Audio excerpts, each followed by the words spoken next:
Je sais les efforts à cet égard consentis par nos armées. Macron et la guerre, un folie un peu particulière, générique.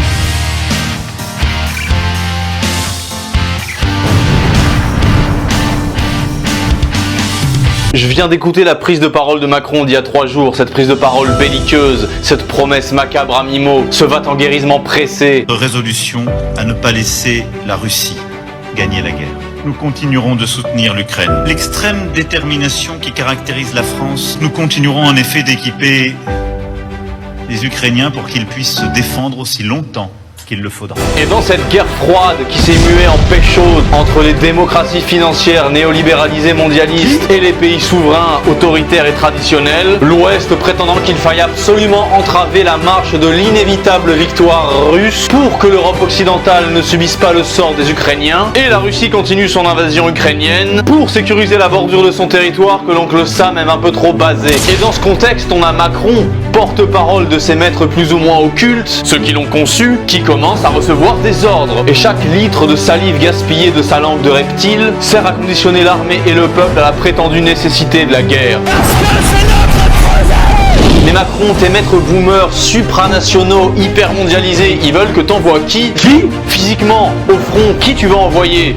Qui va vouloir sauver la France? Et qu'est-ce que la France qui, selon toi, n'a pas de culture et dont l'essence n'est pas identifiable sous peine d'être taxée de xénophobe ou de je ne sais quel autre péché capital de l'époque? Les Russes, ils savent qui ils sont. Ce sont de braves slaves, orthodoxes, qui aiment leur terre, qui aiment Poutine pour la plupart. Ils ont résisté aux bad boys les plus tumultueux qui avaient tout sauf le temps de blaguer à l'époque où ils étaient en train de faire leur guerre. Napoléon, le messie de la conquête, le monde entier s'est coalisé contre lui comme les lignes défensives contre Messi. Et le mec il zigzaguait entre ces lignes, il avançait. Et tous ces gens, ces guerriers, ces conquérants n'ont pas eu la peau de l'ours. Alors toi Macron, qu'est-ce que tu vas faire? Parce que dans l'esprit et les calculs de certaines personnes, la peau de l'ours est déjà tannée, saupoudrée, parfumée, découpée, morcelée, vendue, anéantie. Mais moi j'ai une question, Macron, qui est-ce que tu vas envoyer? Qui va partir au front? Qui? Les boomers qui votent pour toi pensant que tu favorises leur confort parce que le nationalisme c'est la guerre? Non. Qui va partir au front alors? Les braves provinciaux et gilets jaunes qui usent leur vie à bosser et qui te haïssent à présent parce que tu les as abîmés et que certains n'ont plus qu'un œil et ne pourront plus viser, tandis que d'autres n'ont plus leurs mains et ne sauront pas tirer? Non. Alors qui va partir au front? Qui? Les mecs de banlieue ou d'origine immigrée qui pour certains, une minorité, se torchent avec le tricolore, ou qui estiment que tu donnes une image bizarre de leur frérot, ou qui pensent que t'es juste un petit fonctionnaire pas inspirant au point d'au mieux ou retourner au bled si ça part en cacahuète, ou au pire rejoindre les rangs de Vladimir, comme les mecs de droite d'ailleurs, et que c'est même lui qui pourrait les réconcilier? Alors qui va partir au front? Qui? Les LGBTQIA+, divisé par 6, multiplié par 72, racine carrée de 14, les woke, les gauchistes, les obèses, les punks à chiens, tous ces gens qui sont tous contents de voir la France se diluer dans le chaos niais, ceux qui préfèrent l'informe à l'uniforme et qui n'ont ni les capacités physiques, ni les qualités mentales, ni la volonté de se battre contre les gros rouscovs énervés et fervents. Non! Alors qui va partir au front? Qui? Les mecs de droite ou d'extrême droite qui te voient comme le fossoyeur de la nation, l'artisan de l'anti-France, et fantasment justement sur la paisibilité des pays de l'Est et contre lesquels ils ne veulent guère guerroyer? Non.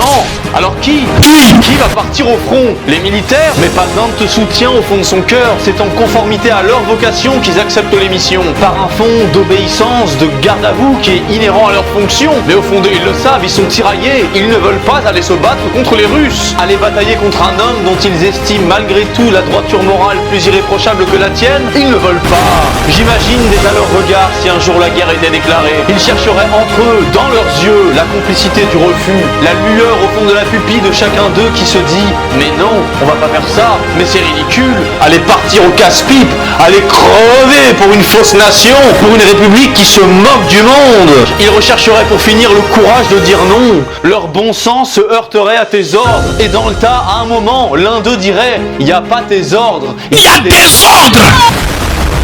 Je vous préviens, mes BG Galbé, je suis l'homme au galbe explosif, the king of explosions.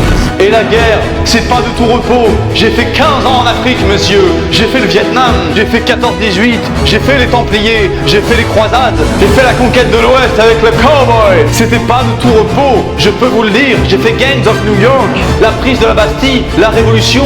Quant à la guerre, messieurs, il y a 3 choses. Il y a du sang, du feu, des larmes. Des larmes de pluie venues des pays où il ne pleut pas. Mais BG Galbé, merci pour ce souffle épique.